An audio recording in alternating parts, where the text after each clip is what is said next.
এবার আর জমিতে ধান চাষ হবে না মনে হচ্ছে। তা যা বলেছো তুমি, আগের বার ধান বেচেও তো তেমন লাভ করতে পারিনি। যেটুকু রোজগার হয়েছে সব সংসার চালাতেই চলে গেছে। ও পুঁটির বাবা, তুমি কিছু একটা ভাবো, নইলে তো আমরা সবাই একেবারে না খেতে পেয়ে মরে যাবো গো। আমি কি আর করব বলো তো, আমিও তো তোমাদের মতন চাষ করেই খাই। তোমার তো গোপাল দাদার সাথে খুব খাতির। তুমি একবার গোপাল দাদাকে বলে দেখো না, যদি আমাদের জন্য কিছু ব্যবস্থা করতে পারে। কি হয়েছে কি? গোপাল দাদা কি করবে? হ্যাঁ, এই দেখো না গোপাল দাদা, কি মুশকিলে পড়ে গেছি। ধান বোনার সময় হয়ে গেল, কিন্তু টাকার অভাবে এখনো বীজ ধান কিনতে পারলাম না। কি করা যায় বলো তো? সে কি, বর্ষা আসতে তো আর বেশি দিন বাকি নেই। তা কবে চাষ করা শুরু করবে? হ্যাঁ, তুমি তো বোঝো গোপাল দাদা, আমাদের অভাবের কথা বলতে বাকি নেই। আমাদের জন্য কি কিছু একটা ব্যবস্থা করা যায় না? অন্তত বীজ ধানটা যেন বুনতে পারি, একটু দেখো না গোপাল দাদা। ঠিক আছে ঠিক আছে, মহারাজকে আজকে গিয়েই বলবো, বুঝলে? আমাদের মহারাজ খুব ভালো মানুষ। উনি নিশ্চয়ই তোমাদের পক্ষেই রায় দেবেন। দূর দূর, গোপালের রাজসভায় দেরি করে আসাটা একটা অভ্যেসে দাঁড়িয়ে গেছে। হ্যাঁ মহারাজ, এটা আপনি একদম ঠিক কথা বলেছেন। একে তো মন্ত্রী 6 মাসের জন্য বিদেশে গেছে, তার উপর গোপাল নেই। আমার নিজেকে কিরকম দিশাহারা মনে হচ্ছে। মহারাজ, আমাদের মন্ত্রী মশাই তো রাজ্যের কল্যাণের স্বার্থেই বিদেশ গেছেন। উনি ফিরে আসলেই আবার সব ঠিক মতো হয়ে যাবে। মন্ত্রী ছাড়া রাজ্য চালানো যে কতটা কষ্টসাধ্য ব্যাপার, সে তুমি কি করে বুঝবে বলো তো সেনাপতি? এটা একদম ঠিক কথা বলেছেন মহারাজ। আমাদের সেনাপতিকে যাই বোঝান না কেন, মাথাতে তার কিছুই ঢুকবে না। ব্যায়াম করে করে শরীরের সাথে মাথাটাও মোটা হয়ে উঠেছে। তাহলে মহারাজ, বলছিলাম কি, ওই আমাকেও একবার তাহলে ওই মাথা ঘামানোর সুযোগ দিন।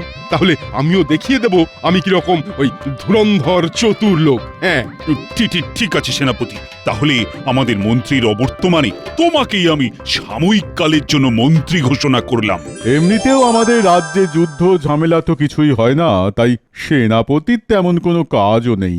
হ্যাঁ, সেই জন্যে আজ থেকে সেনাপতি আমাদের সাময়িক মন্ত্রী। এ কি অলক্ষণে কথা শুনছি মহারাজ? আমাদের সেনাপতি সাময়িক মন্ত্রী? সেনাপতি মন্ত্রিত্বর কি বোঝে? এটা আমি স্বেচ্ছায় সেনাপতিকে মন্ত্রিত্ব পদে বসালাম, তোমার বলার কোনো অধিকার নেই গোপাল। একেই তো দেরি করে রাজসভায় এসেছে, তারপর আবার বড় বড় কথা বলছে। সে আপনি যা ভালো বোঝেন তাই করুন। আর প্রসঙ্গত বলে রাখি, আজকে আমি রাজসভায় আসার আগে আমাদের রাজ্যের চাষি ভাইদের সঙ্গে কথা বলছিলাম। ওরা বেশ বিপদে পড়েছে। কি বিপদ হয়েছে ওদের? মহারাজ, গত বছর তেমন ভালো ফলন হয়নি বলে ওদের তেমন ভালো রোজগারও হয়নি। তাই ওদের চাষ করার জন্য এবারে বীজ ধান কেনার খুব অসুবিধা হচ্ছে। আসলে শত হলেও ওরা খুবই গরিব তো। এই, তুমি কি বলতে চাও স্পষ্ট করে বলো দেখি। এই গরিব চাষিদের কষ্টের কথা আর কি স্পষ্ট করে বলবো মহারাজ? আমি এটাই বলতে চাই যে আমাদের রাজ্যের প্রজাদের যদি আপনি বীজ ধান কেনার টাকা দিয়ে সাহায্য করেন তাহলে খুব ভালো হয় মহারাজ। না না মহারাজ, সেটা কি করে সম্ভব? এমনিতেই বেশ কিছুদিন আগে নবাবকে খাজনা দিতে হয়েছে। রাজকোষের অবস্থা ভালো নয় মহারাজ। এখন যদি ওই রাজকোষ থেকে আবার বেশ কিছু টাকা বেরিয়ে যায় তাহলে সমস্যা হতে পারে। আর চাষিরা চাষ না করতে পারলে যে সারা কৃষ্ণনগরবাসীর সমস্যা হবে সেনাপতি। ধান না হলে লোকে খাবে কি? হ্যাঁ, না না, দরকার হলে অন্য রাজ্য থেকে আমদানি করবে। এই আপনার এই গোবর পোড়া বুদ্ধির জন্যেই আপনাকে সাময়িক মন্ত্রী করা মহারাজের একেবারেই উচিত হয়নি। কি বললে তুমি? আমার মাথায় গোবর পোড়া আর তোমার মাথায় কি? হ্যাঁ, এই, তোমরা থামো তো। তখন থেকে কিচির মিচির রাজসভাটাকে একটা মাছের বাজার বানিয়ে ফেলেছে একেবারে। শোনো, আমি কালকে সকালে আমাদের রাজ্যের সকল চাষিদের জন্য বীজ ধান কিনে রাখবো, আর তাদেরকে দলে দলে রাজসভায় ডেকে ওই বীজ ধান দেব। কি খুশি তো? ধন্যবাদ মহারাজ, আপনাকে অসংখ্য ধন্যবাদ। আর সেনাপতি ওরফে সাময়িক মন্ত্রী, বলুন মহারাজ। তুমি ঘোষককে দিয়ে রাজ্যে ওই বীজ ধান দেওয়ার কথাটা ঘোষণা করে দাও। যথা আজ্ঞা মহারাজ।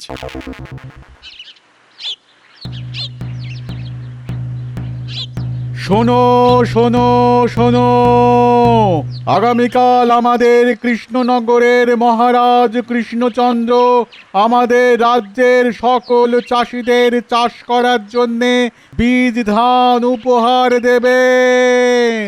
সবাই যেন সকাল সকাল রাজসভায় এসে বীজ ধান নিয়ে যায়। শোনো শোনো শোনো। গোপাল দাদা একেবারে সাক্ষাৎ ভগবান। আজকে সকালে গোপাল দাদাকে আমাদের সমস্যার কথা বললাম, আর বেলা হতে না হতেই আমাদের সব সমস্যার সমাধান হয়ে গেল। হ্যাঁ, কি বলো পুন্টির বাবা? হ্যাঁ, সত্যি গোপাল দাদার এই ঋণ আমরা কোনো দিন ভুলবো না। এই যে শোনো, তোমাকে যখন মহারাজ মন্ত্রী হিসেবে বেছে নিয়েছেন তখন এই সুযোগের সৎ ব্যবহার করো, বুঝলে? এরকম সুযোগ বারবার আসে না। আর যাই করি না কেন, আমি গোপালকে ঠিক দেখে নেব। আমার মাথায় গোবর পোড়া, হ্যাঁ, আমার মাথায়। শোনো, তোমার মাথা ঠান্ডা করে কাজ করতে হবে। রাজ্যের চাষিরা গোপালের খুব কাছের লোক, তাই গোপাল ওদের কথা ভাববেই। তাই তোমাকে এমন কিছু করতে হবে যাতে সাপও মরবে আর লাঠিও ভাঙবে না। মানেটা খুব সোজা। আমাদের বিয়েতে আমার বাবা যে ধান জমিটা তোমায় যৌতুক হিসেবে দিয়েছিল ওটা তো ফাঁকাই পড়ে আছে। হ্যাঁ, তা তো আছেই। রাজসভার কাজের ঠেলায় ওদিকে আর মন দিতে পারিনি। এবার দেবে। শোনো, কালকে মহারাজ যখন সব চাষিদের বীজ ধান দেবেন তখন তুমিও বীজ ধান চাইবে, আর তারপর উফ গিন্নি, তোমার কি বুদ্ধি গো! হ্যাঁ, ইচ্ছে করছে তোমার মাথাটা আমি ওই সোনা দিয়ে বাঁধিয়ে রাখি। তুমি একটু চেষ্টা করলে সেটাও হবে, কারণ এখন তুমি মন্ত্রী।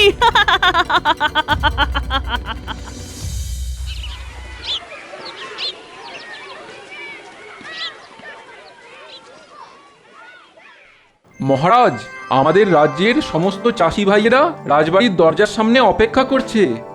ঠিক আছে ঠিক আছে, তাদের সবাইকে তাহলে পাঠিয়ে দাও। মহারাজ, আমার একটা আর্জি ছিল। তোমার আবার কি আর্জি? আমি বলছিলাম কি মহারাজ, ওই আমার নিজের ওই বিঘা পাঁচেক চাষযোগ্য জমি আছে। আমার বিয়ের সময় ওই শ্বশুর মশাই আমাকে যৌতুক দিয়েছিলেন। তাই আপনি যদি আমাকেও বীজ ধান দেন তাহলে তাহলে খুব ভালো হয় মহারাজ। তো ভালো তো, তুমিও চাষ করবে। তা এতে এত কুণ্ঠিত বোধ হবার কি আছে শুনি? না, আসলে মানে সেনাপতি ঢাল তলোয়ার ছেড়ে এবার হাতে লাঙল ধরে মাঠে চাষ করবে। মুখ সামলে কথা বলো গোপাল, আমি কিন্তু এখন এই রাজ্যের মন্ত্রী, বুঝলে? ওটা তো সাময়িক কালের জন্য সেনাপতি। ওহ, তোমরা থামবে। প্রণাম মহারাজ। ঠিক আছে ঠিক আছে, আমি গোপালের কাছে তোমাদের কষ্টের কথা শুনলাম, আর তাই তোমাদের জন্য বীজ ধান কিনে রেখেছি। তোমরা একে একে একটা করে বীজ ধানের থলে তুলে নাও।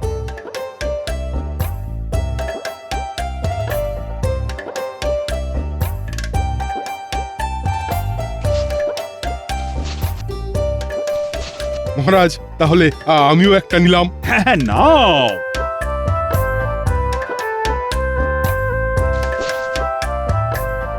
দেখো, তোমাদের সবার দুঃখ লাঘব করার জন্য মহারাজ ভেবেছেন, তেমনি তোমাদেরও তো উচিত মহারাজের কথাটা একটু ভাবা। হ্যাঁ, বলুন সেনাপতি মশাই, আমরা মহারাজের জন্য কি করতে পারি? তোমরা এই বীজ ধান দিয়ে চাষ করবে, তারপর যা ধান উৎপাদন হবে সেটা বিক্রি করে তার 30% মুনাফা মহারাজকে দেবে। তাহলে তোমরাও খুশি আর মহারাজের রাজকোষও খুশি। এত তো আমাদের মুনাফাই হয় না মহারাজ। যে টাকা মুনাফা হয় তার মধ্যে সব টাকাই সংসার খরচ হয়ে যায়, আর বাকি কিছু টাকা রেখে দিই পরের বছরের বীজ ধান, সার আর চাষের সরঞ্জাম কেনার জন্যে। হ্যাঁ, সত্যি তো। তোমরা তোমরা এক কাজ করো, তোমাদের যা মুনাফা হবে তার থেকে যদি খেয়ে পরে যদি কিছু বেঁচে থাকে তাহলে তার থেকে কিছু মন হলে দিও। আচ্ছা মহারাজ। আচ্ছা ঠিক আছে, তোমরা সবাই এখন এসো, মন দিয়ে চাষাবাদ করো, কেমন?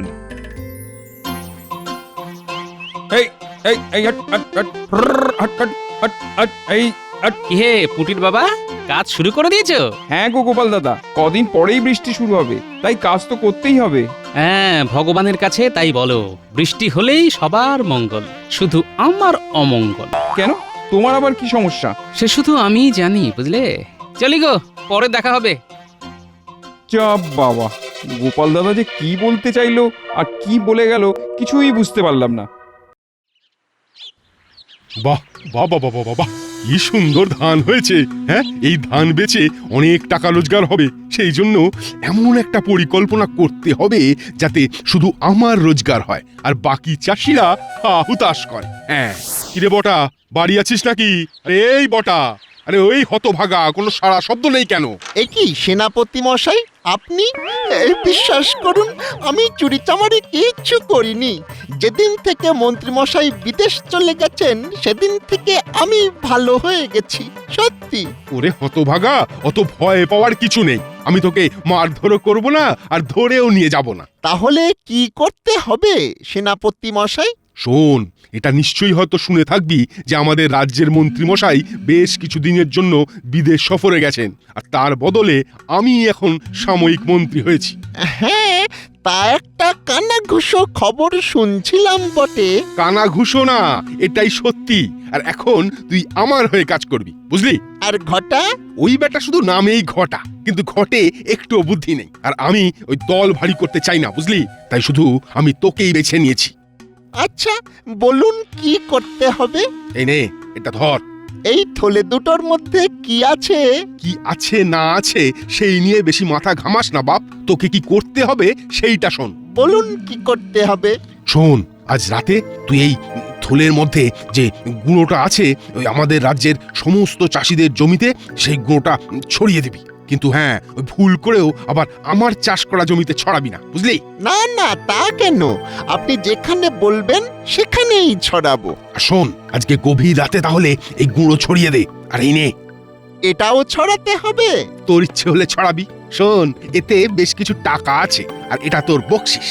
ও এটা ছড়াবো না, গুছিয়ে রাখবো। কি চুপচাপ কাজটা হবে তো? একদম সেনাপতি মশাই, এমন কাজ করব কাকপক্ষীতেও জানতে পারবে না। কাকপক্ষী জানবেও বা কি করে? তখন তো কাকেরাও ঘুমোবে।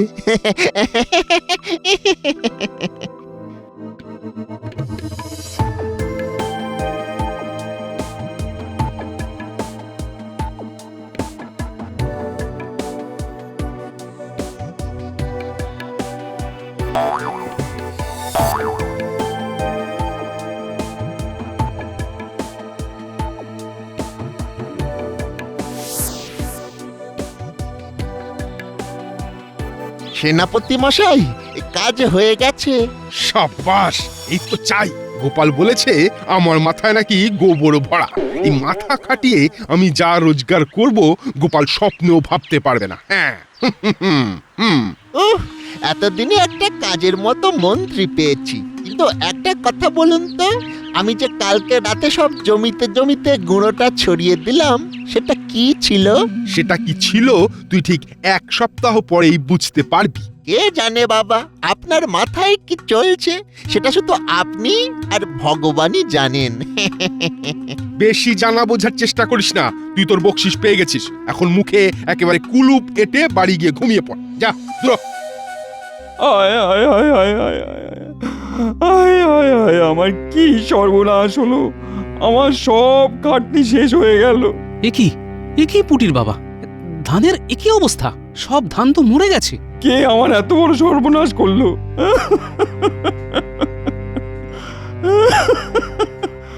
আয় আয় আয় আয় আয় আয়। শান্ত হও পুটির বাবা, শান্ত হও। আমারও সব ধান নষ্ট হয়ে গেছে গোপাল দাদা, সব ধান নষ্ট হয়ে গেছে। এখন আমি কি খাবো, কিভাবে সারা বছর সংসার চালাবো? ও গোপাল দাদা। শোনো, যতদিন এই গোপাল ভাঁড় বেঁচে আছে ততদিন তোমাদের ভরণ পোষণের দায়িত্ব তার। তোমরা একটু শান্ত হও, আমি ভেবে দেখছি কি করা যায়।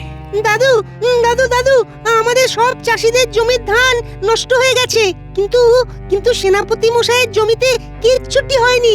হ্যাঁ, সে কি? তুই ঠিক দেখেছিস? হ্যাঁ দাদু, আমরা একটু আগেই দেখে এলাম। আচ্ছা, ঠিক আছে, দেখছি, দাঁড়া। শোনো পুটির বাবা, যা দুর্ঘটনা ঘটে গেছে সেটা নিয়ে আর কান্নাকাটি করে তো কোনো লাভ হবে না। এখন কে এই দুর্ঘটনা ঘটিয়েছে সেটা তদন্ত করতে হবে। আর বাচ্চারা, বলো গোপাল দাদু।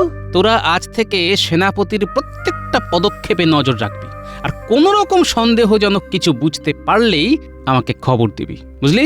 আচ্ছা দাদু। শোনো বিজ্ঞানী, তোমাকে এক্ষুনি একটা পরীক্ষা করতে হবে। কি পরীক্ষা গোপাল? এই গাছটা দেখো, আর এই মাটিতে কি আছে সেটা বলো। আচ্ছা গোপাল, এক্ষুনি বলছি।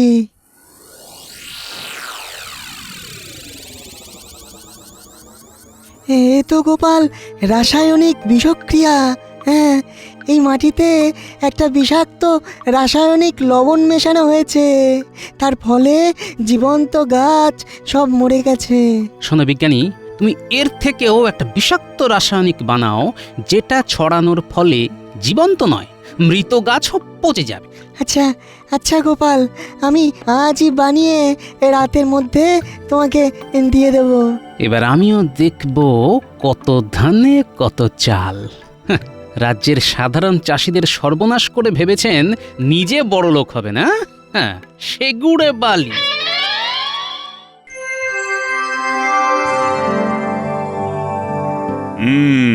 তা সেনাপতি, ধান কাটার সময় তো হয়ে গেল, তা এবার রাজ্যে চাষাবাদ কেমন হয়েছে? মহারাজ, চাষিদের ব্যাপার ঠিক বলতে পারবো না, কিন্তু কিন্তু হ্যাঁ, আমার জমিতে দারুণ ফলন হয়েছে। একেবারে সোনালী লম্বা দানার ধান। হাহা। কেন কেন কেন? তুমি তো এখনো এই রাজ্যের সাময়িক মন্ত্রী, তাই তোমার উচিত সবার সুখ দুঃখের খোঁজ খবর রাখা। আসলে মহারাজ, আমি ওই নিজের জমির চাষের কাজে এতই ব্যস্ত ছিলাম, তাই অন্যদিকে নজর দিতে পারিনি। তা আপনি যখন বলছেন তখন দেব নজর দেব। মহারাজ, সেনাপতিরা নজর দিয়েও কোনো লাভ হবে না। নজর উনি আগেই দিয়েছেন। সমস্ত চাষিদের ধান মরে পচে গেছে, শুধু সেনাপতির জমির ধান ভালো আছে। এ যে ভারী অদ্ভুত ব্যাপার। এতে অদ্ভুতের কি আছে? হ্যাঁ, অদ্ভুতের কি আছে? ওরা ধানের যত্ন নিতে পারেনি, তাই ধান পচে গেছে। আমি যত্ন নিয়েছি, তাই ভালো আছে। হ্যাঁ, সেই জন্যে ওদের জমিতে বিষাক্ত লবণ পাওয়া গেল। তুমি তুমি কি বলতে চাইছো গোপাল? আমি ওই বিষাক্ত লবণ রাতের অন্ধকারে ছড়িয়েছি? হ্যাঁ, প্রমাণ করতে পারবে? তা পারবো কি পারবো না সেটা ভবিষ্যতই বলবে। এ তো ভারী মুশকিল হলো। চাষি ভাইয়েরা এখন খাবে কি? মহারাজ, আমি ওদের দায়িত্ব নিয়েছি। আপনি যদি কিছু সহযোগিতা করেন তাহলে সুবিধে হয়। হ্যাঁ, নিশ্চয়ই। চাষিদের বিপদের সময় এ তো আমার কর্তব্য। আর হ্যাঁ, তোমরা ঝগড়াটা থামাও। মহারাজ, আমি আপনাকে উপযুক্ত সময়ে সব প্রমাণ দিয়ে দেব। এখন শুধু সময়ের অপেক্ষা। এটা গোপাল ঠিক বুঝতে পেরেছে। এটা আমার কারসাজি। না না না না না না, আজ রাতের মধ্যেই সব ধান বাইরে চড়া দামে বিক্রি করতে হবে, নইলে বিপদ। শোন বটা, তোকে কালকে ভোরবেলার মধ্যেই সব ধান নিয়ে একজন বড় আড়তদারের কাছে চলে যেতে হবে। হ্যাঁ, আড়তদারের কাছে গিয়ে কি করব? ধানগুলো বিক্রি করবি। আমার সাথে ওনার কথা হয়ে গেছে, ভালো দাম দেবে বলেছে। সেই জন্যে আর বেশি দেরি করা চলবে না। আজকে রাতের মধ্যে আমি দুটো গরুর গাড়ি করে সব ধান বোঝাই করে রাখবো, আর তুই সব নিয়ে কালকে সকালে আড়তদারের কাছে জমা দিয়ে টাকা নিয়ে আমার কাছে চলে আসবি। এই নে আড়তদারের নাম আর ঠিকানা। আচ্ছা সেনাপতি মশাই। আর শোন, এই চাষিদের জমিতে যে সর্বনাশটা আমি করেছি সেটা গোপাল বুঝতে পেরেছে, তাই যা করা তাড়াতাড়ি করতে হবে, নইলে কিন্তু সমূহ বিপদ। আমি জানি তো এটা সেনাপতির কাজ। আমার অনুমান কখনো মিথ্যে হয় না। এখন শোন, তোদের কি করতে হবে। কি করতে হবে দাদু? এই জিনিসটা ধর। রাতে বটার বাড়ির সামনে যখন দেখবি গাড়িতে করে ধান বোঝাই করা থাকবে, তখন তোরা এটা চুপি চুপি গাড়ির ভেতরে ধানের মধ্যে ভালো করে ছড়িয়ে দিবি, আর তারপর দেখবি মজা। কি মজা হবে দাদু? সেটা দেখতেই পাবি। শুধু তোদের নজরদারিটা আর কয়েকদিন চালিয়ে যেতে হবে, আর আজকে রাতের কাজটা ঠিকঠাক করতে হবে, তাহলেই হবে। আচ্ছা দাদু।